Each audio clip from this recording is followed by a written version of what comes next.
Joining us in studio now. Thank you for being with us, Thank you, Gwede Mantashe has already tried to counter this. It's come up. What more did we get today? How serious is it for the former Secretary General, now Chair? Sure. Perhaps just before I can answer that, perhaps there was a bit of a mistake. It's not 600 million rand. Actually, Agrizzi said when he does his own calculations, it's probably 600,000, not million. Thank you for that correction. It's probably one of those mistakes. Yes. But basically what he's saying, Agrizzi, is that those security upgrades at every person that is mentioned there was never paid by individuals, but was paid for by Bosasa. Effectively saying some of those statements that are disputing the claims are incorrect. But it's going to be interesting because here is an opportunity for those people to come and cross-examine him. Otherwise, he stands by his story to say the upgrades you saw are funded by Bosasa. No one else paid for them. I guess we need evidence now from him that Bosasa paid, or from Gwede Mantashe, as to who exactly paid.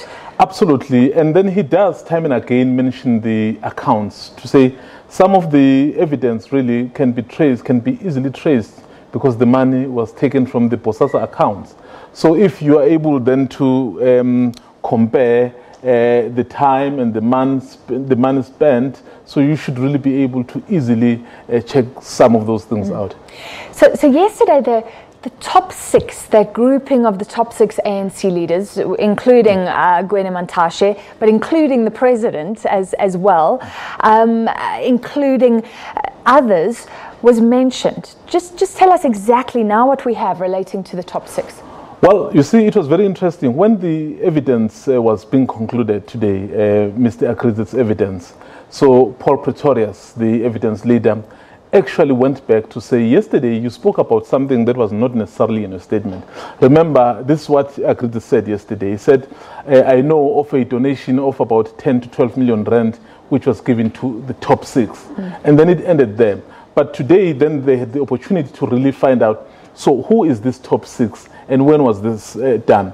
So he basically said, he corrected himself. He said, as the company, they discussed the donation that was to be given to the ANC, but the people who were going to then to be met with in terms of giving this donation was the top six.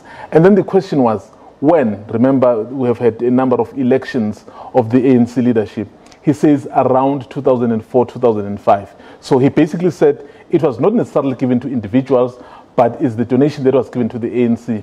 Basically, Francis, confirming the long-standing relationship that Bosasa and the ANC are having.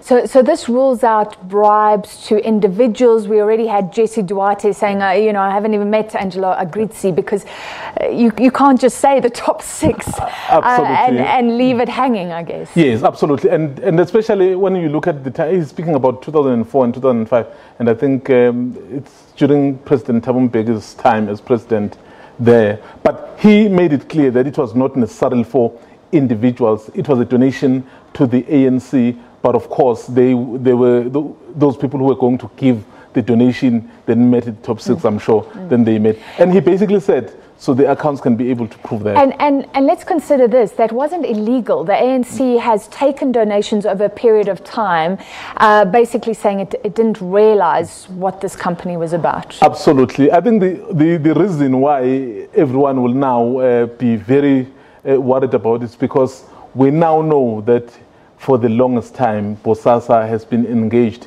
in illegal activities and wrongdoing. And Francis, this was the question that was posed by Judge Zondo to Agrizzi, to say, is there just one single contract that was entered into that was not corrupt?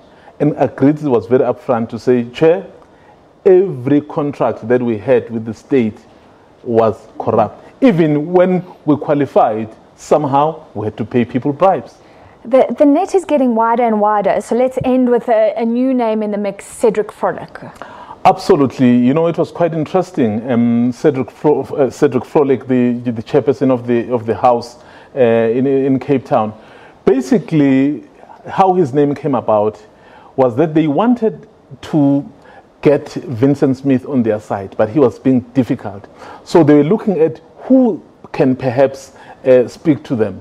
And then Gavin Watson, the CEO of Bosasa, comes from PE, and Cedric Frolic, I think, comes from the Eastern Cape as well. And then he said, you know what, don't worry about that. So I'll speak to him. As a result, they were invited to Bosasa because they wanted to show Cedric Frolic and Buti Kompela what Bosasa was doing so that they could go back and impress upon Vincent Smith, who was the chairperson of the Correctional Services Justice Committee.